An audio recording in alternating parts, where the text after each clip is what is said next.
Good afternoon. Welcome to Exploring the Ka with host Ra Castaldo. This is my Naga files, and this is one of the most amazing videos yet. I feel it's going to be, what I'm about to talk about is going to be a mind-blowing topic that everyone just can't take. Open up your mind and really think about things. Don't be limited to what religion has taught you or history has taught you. And this has to do with the creation of our universe and who we are and Earth and everything.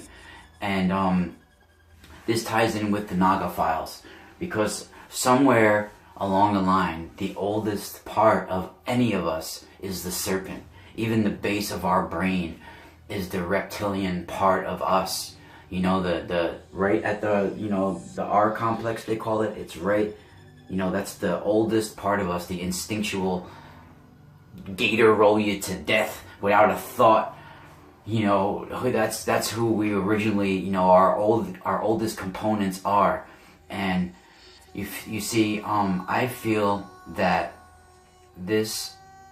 I've talked about it in a previous video, but I really feel, and this is my seer stone. See my seer stone?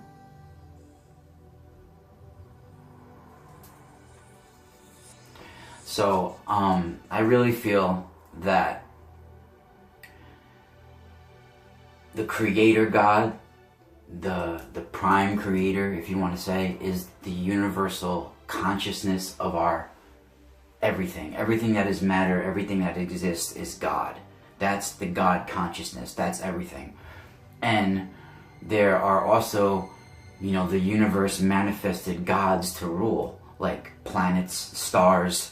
These are their own consciousnesses and own gods. And each planet or god has technologies and manifestations to keep that planet and assure its survival.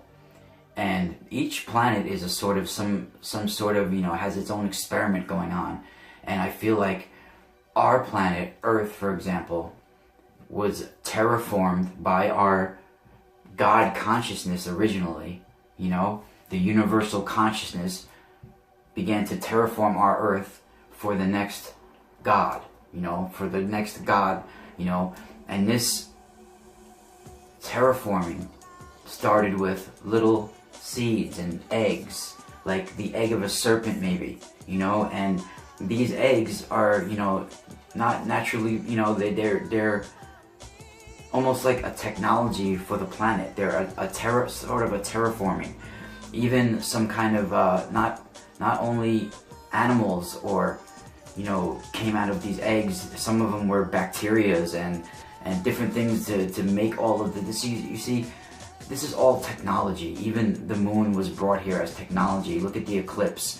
It's too perfect. The way the sun, perfectly fits over the moon and everything that goes on with that, it's technology, everybody. You need to understand that. And,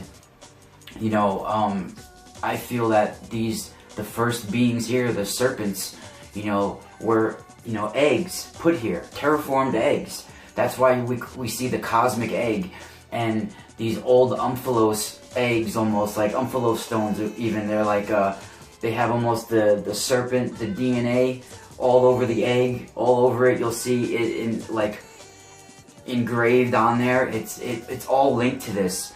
And I feel that we were terraformed.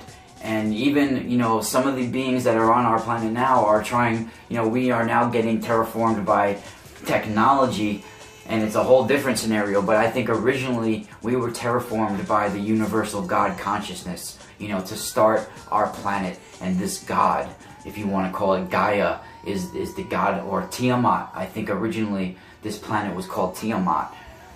But we'll call it Gaia. Gaia has her own technologies. I even feel that insects are a technology for Gaia. It helps keep the balance of the earth and keeps its cycles flowing. And all of these are technologies. These are artificial consciousnesses. They don't have souls or the divine spark of the human soul like we do. I feel like they are more like an artificial consciousness.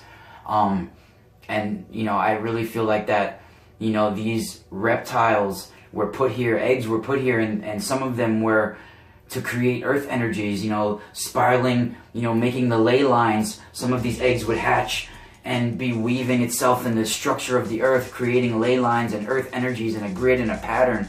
And, you know, that's how this earth was terraformed, and it's too perfect. The way the seasons and everything, it's a technology.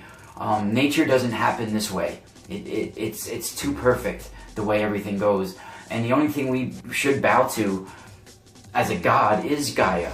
I mean, she can take you out like no other.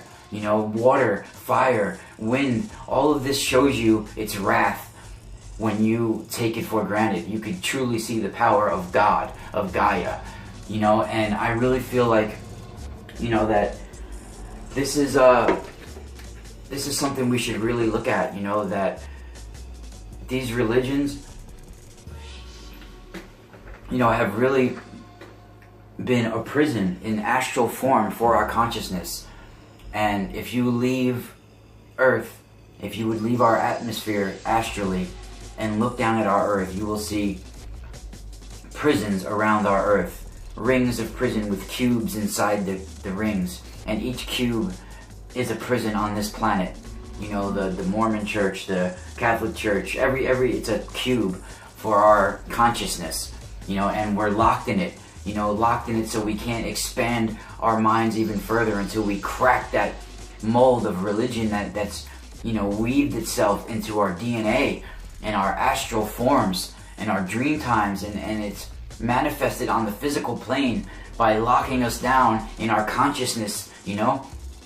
So I want to, you know, this Naga file is also, you know how that's where I feel how we started as a planet, being created with the serpent, the egg. And, you know, at the beginning of time, you know, I've said it before, you know, light and dark collided, particles of light and dark.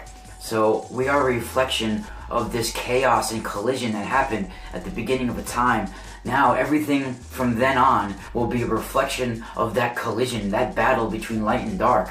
So all of its inhabitants in the whole universe will constantly be at that battle between light and dark. And it's in everything we do. It's in everything that is, because that's how it was created.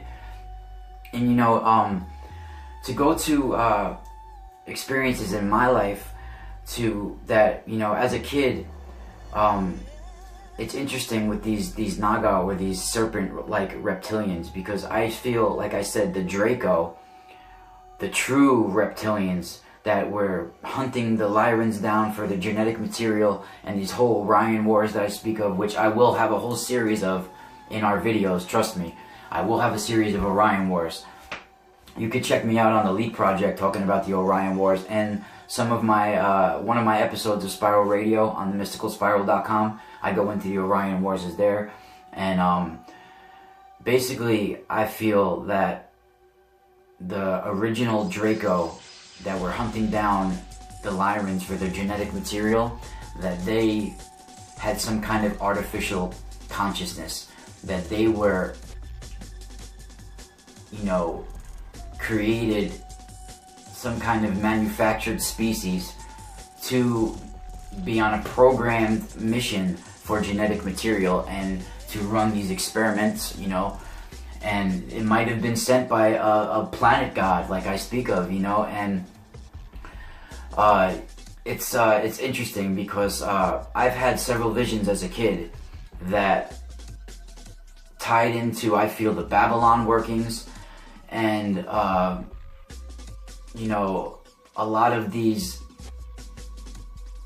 evil doings that are on Earth, that I feel that when someone with a lineage of mine and abilities of mine are born, that the dark side is after them as soon as their soul enters the womb or is about to be born. You know, pre-incarnate, they're coming after you. They know about your soul contract agreement, and they're well aware of the light inside of you, and they don't want you to awaken your consciousness and unlock your DNA. It's the last thing they want, you know. So I think, you know, they were after me pre-birth, and then I had a lot of experiences growing up that, you know, pointed to these special places on Earth, yeah, and especially the Well of Sheshna.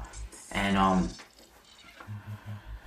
I didn't know what the Well of Sheshna was until maybe 10 years ago. But I had visions of it as a child, and it's pretty profound now. And I had no clue who some of the people in this vision was until many years after. So it ties in with this Hindu story. I mean, it's not a legend, because the Hindus, they don't take this as legend. They take this as matter of fact. This is their history. This is not a legend.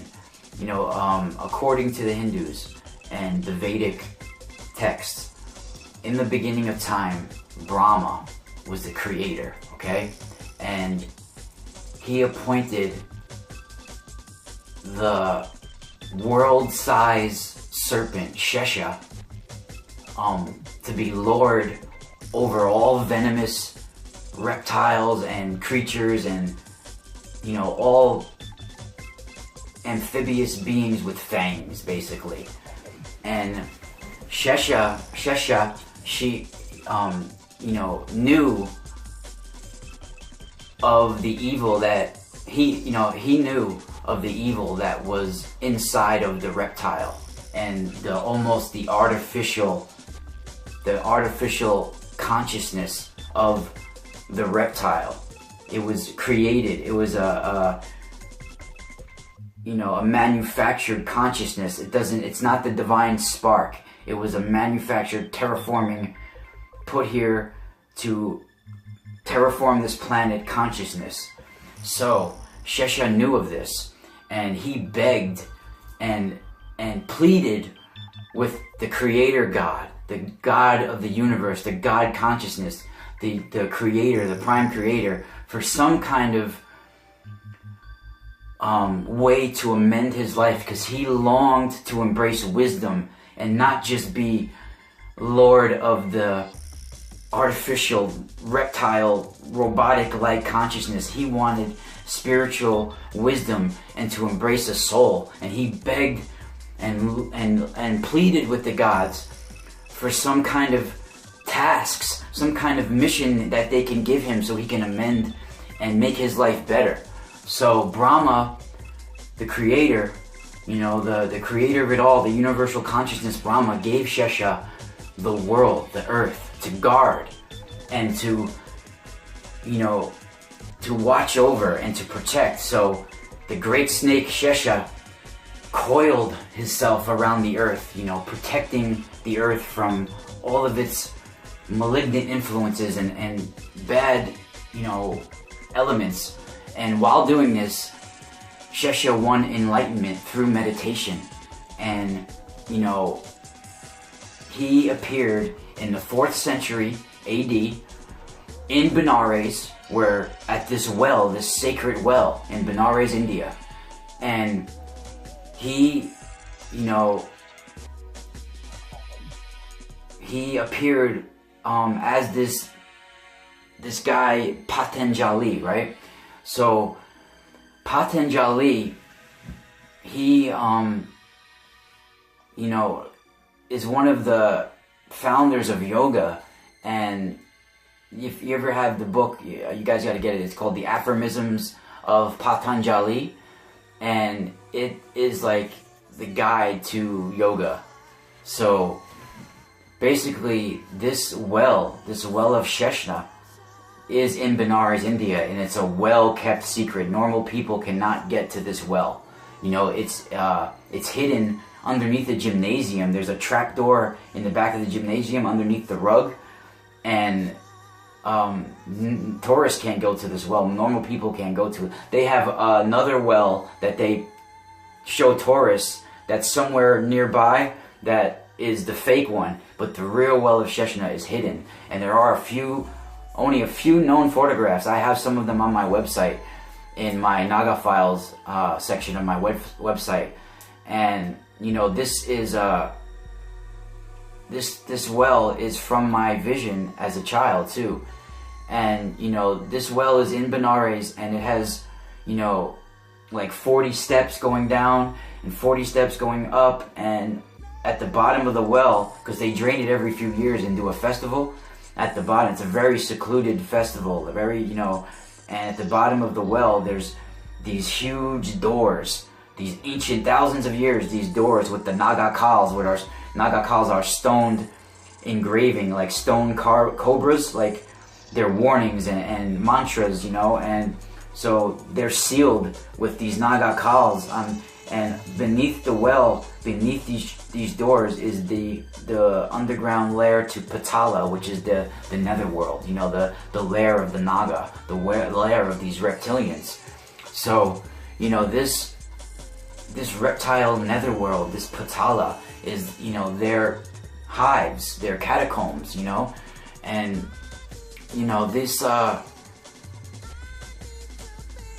you know, this well, you know, is pretty crazy, because this story goes way deeper too, and I'll have to go more into it on another one. I don't want to make this too long, but, you know, Shesha is a primary person in the creator, a primary, you know, creator in the creation story for Hindus, you know, and they talk about how Vishnu fell asleep on Shesha's coils, and then the universe began to dissolve into a nebula, into like a primordial cosmic sea, you know, and that's how like everything started in the Vedic texts. I mean, it's like, yeah, like Vishnu fell asleep and on Shesha's huge coils, right? And then while he slept, the nebula formed, you know, the universe dissolved into the nebulous and created this primordial sea. And, you know, this is intense stuff. And, you know, my vision, to close it off, I'll talk about my vision when I was a kid.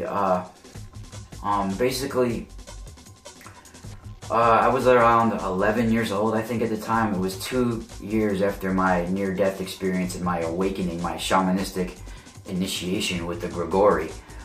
And basically, I was just coming home from soccer practice. I was so super tired. My mom was telling me to go shower and get ready for, you know, dinner. So I went to go sit on the couch for a second to take off my shin guards. And while I was taking off my shin guards, I just felt so tired, and I felt this wah, that sound come over me, and I could see like almost the particles in the air slowing down, like everything was just slowing down, and I like fell back into the couch and like fell into it, like sunk into it, and I tried to scream and I couldn't get anything out of my throat. You know, I couldn't even call for my mom, or I felt like I was gonna die, that if I needed to like shake my head, or I could get stuck like that for the rest of my life, like I was gonna die. Like I couldn't shake myself out of it. So I just like gave into it, and then everything stopped, you know, and I opened up my eyes and I couldn't really see myself at all, but everything was white around me. And then there was water in front of me. I walked up to the water. You know, I looked at myself, but it was like an older, distorted version of myself in the water, but I still couldn't see my body, right? And then, like, it was a silence and this smell of flowers all over, like a strong, one of the first times I've ever smelt anything in my experience. I guess it was an out-of-body experience, you know, and I realized that I wasn't alone. I had this feeling come over me that somebody was watching me. So I looked over to my left, and this woman was hovering over the water, meditating, like sitting in a meditating state. And she was heavy set, curly hair, you know, and flowers. Like, I felt like the smell of flowers was circulating around her, like petals were just circulating around her.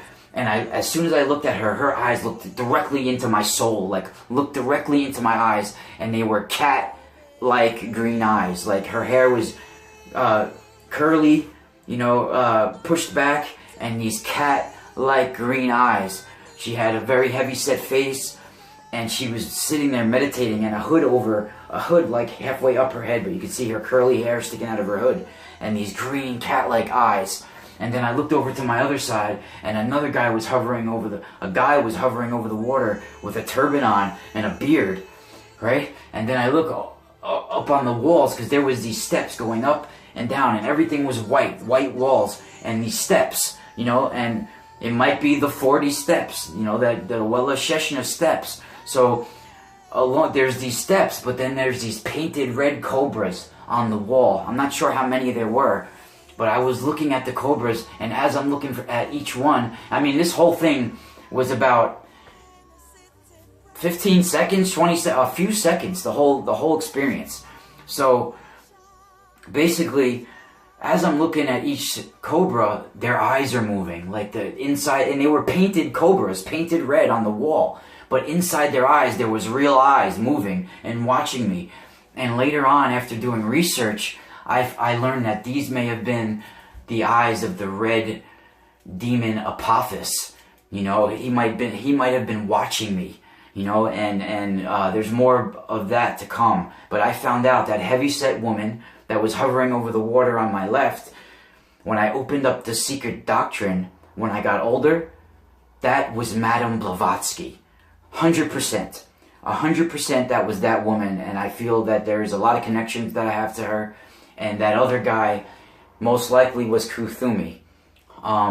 You know, and we'll get into more of that in the future, because I've had a lot of meditation experiences with that, and with my spirit guide, who I call Beth, who's a Hopi Native American Indian girl that's around 12, 13 years old, and she's with me always.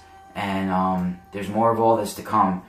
You know, it's been I got to do a reading in a little while, but it's been a great time. I hope you guys enjoyed the video. It's another session of Exploring the Ka with host Ra Castaldo, and I'm gonna say goodbye for now and spiral out.